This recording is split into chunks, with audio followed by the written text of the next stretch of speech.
ভোটারদের প্রতি আহ্বান থাকবে, আপনারা বাছাই করে দেন, আপনারা যোগ্যতা দেখে দেন। দেখেন আপনারা প্রচন্ড মেধাবী, আপনাদেরকে আসলে নতুন করে কিছু বলার নেই।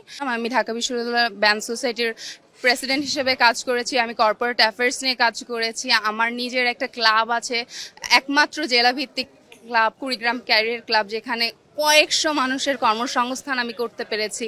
আমি জানি ক্যারিয়ার রিলেটেড কাজগুলো কিভাবে করতে হয়, কিভাবে কর্পোরেট কাজ করতে হয়, কিভাবে সংগঠন মেনটেন করতে হয়। আমি যেহেতু একটা পলিটিক্যাল জায়গাতে আছি, তাছাড়াও আমার ব্যাকগ্রাউন্ডে আমার বিতর্ক আছে, আমি গান জানি, আমি ছবি আঁকতে জানি, আমি মানুষের সাথে সোশ্যাল গ্যাদারিং করতে পারি। আমি চেমন ফারিয়া ইসলাম মেঘলা, পড়াশোনা করছি সঙ্গীত বিভাগ স্নাতকোত্তর বর্ষে, এবং আমি বাংলাদেশ জাতীয়তাবাদী ছাত্র দলের ছাত্র বিষয়ক সম্পাদক, ঢাকা বিশ্ববিদ্যালয়ের আসন্ন ডাকসু ইলেকশনে কমন রুম, ক্যাফেটেরিয়া এবং পাঠাগার বিষয়ক সম্পাদক পদে ইলেকশন করছি।